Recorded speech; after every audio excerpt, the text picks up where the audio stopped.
6 house rules, okay? Just 6 rules we're going to come back to that are going to guide our journey. Not just our journey here, but our journey in our small group and also our journey on Thursdays. The first rule is embrace God's design.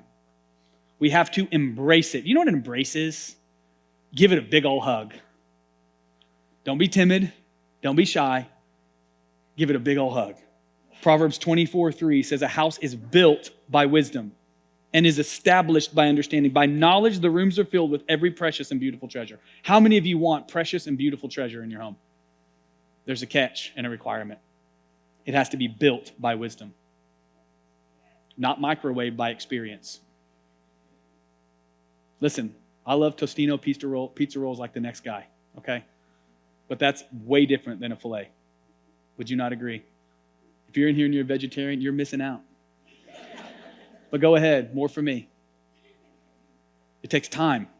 It's established by understanding. Understanding, that's a lot of words. That's a lot of communication. The worst thing that you can do is stop talking. Because if you stop talking, you stop understanding. Why do you think everyone in our culture wants to get us to stop talking?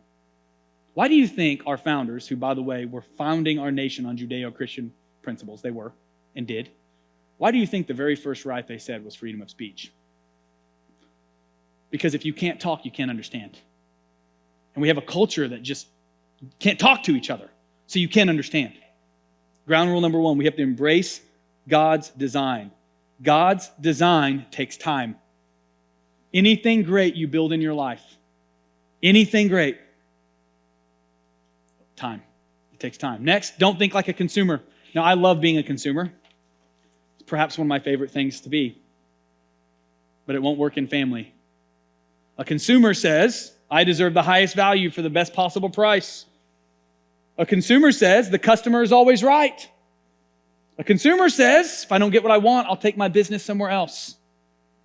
Now, in the world, the consumer relationship is honestly good. If I pay for something, I should expect to get it on time and in the condition for which I paid for it to be there, right? I should be able to, when a company wants to go woke, I should be able to withdraw my support as a consumer from said company. By the way, that does work. You should join us. Okay, there's nothing wrong with that. Nothing wrong with that at all. It will never work in family because there's a difference between a business and a family. It won't work. You take those same expectations in, right? You have that same mindset, and you have over half of the people who get married will be divorced. That number is no different in the church. Why? Because we go in, it's all about me, me, me, me. And you know, a lot of this has to do with the people we process with. A lot of times we only surround ourselves with people who are just like us that we can just vent and complain to. We don't surround ourselves with people who, after about the 5th time hearing the same thing, will stop us and say, you know what, I actually don't think it's them, I think it's you. Quit being a jerk. We don't. Guys, we vent with our buddies about how hard it is. Ladies, we vent to our girlfriends about how insensitive he is. We do a lot of talking to other people, but not to each other. You got to make sure that the people, listen, I'll just help you. If you're in here today and you actually care about your family, don't you ever trust anybody who doesn't fear God. Not with your family, ever. Doesn't mean you can't learn from them. Doesn't mean you can't eat the hay and spit out the sticks, as us Texans say. It doesn't mean you can't glean, but don't trust them. The problem is we've given our trust to people who don't love God. And as a result, the Bible says that the companion of fools suffers harm. You notice it's never the drunk driver that gets hurt. It's always the person in the seat. You notice that? Seems like the drunk driver, driving the car, he always walks away with no problem.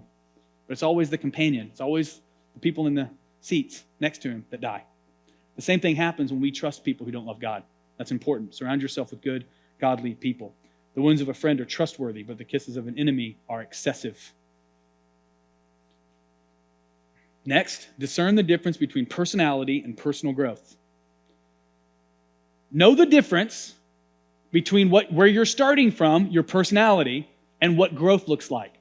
Sometimes it's not just your personality. Sometimes you're just a jerk and you need to change. We do this a lot in the modern world. We have all these little assessments. They're all based on the same structure. It's a great starting place. Extrovert, you know.